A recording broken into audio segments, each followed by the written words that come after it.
समज आता आपण जळगावची भेळ बनवणार आहे. जळगावच्या भेळमध्ये आपण काय काय टाकतो ते तुमची त्याची रेसिपी सांगणार आहे तुम्हाला. हां, आता आपण पहिल्यापासून सगळं टाकून ठेवलं आहे. हे बघा, हे फरसाण कुरमुरे आणि खाली कांदा टमाटा टाकले. हे कांदा आहे, हे टमाटा आहे. आता आपण हे फरसाण टाकलेले आहे दोन. आपल्याकडे जे पण अवेलेबल असणार ते आपण फरसाण टाकू शकतो. आता आपण हे कोथिंबीर कापून घेऊ. चला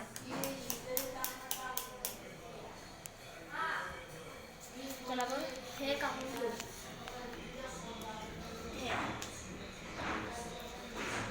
आम्ही कोथिंबीर कमी घेतली आहे.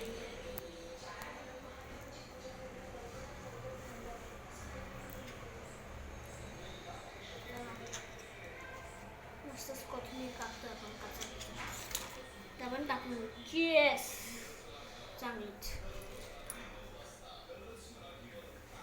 खाण्याची थोडीशी. आता आपण टाकू तिखट.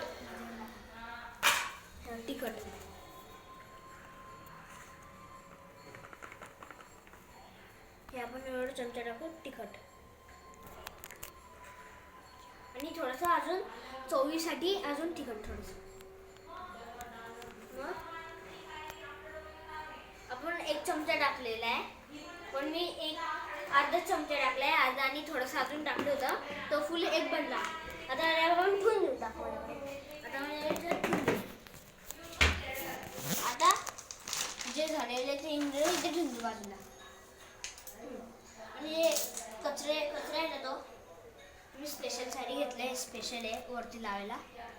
त्याच्यानंतर लिंबू तिखट लागलं होतं. आम्हाला साफ करून घ्यायचं मस्त.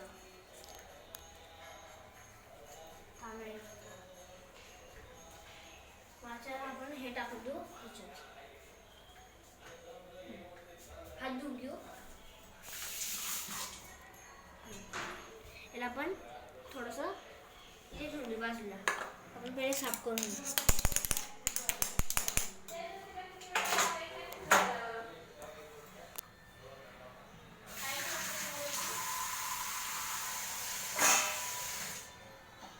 साफ करतोय आपण आता. बघा, तुम्ही बघू शकता.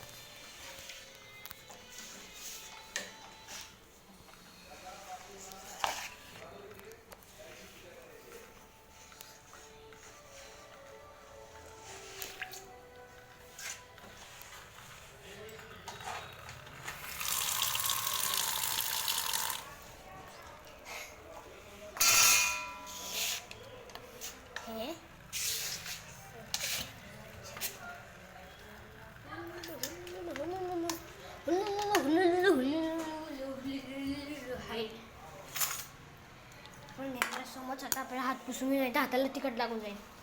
हे असं असं असं.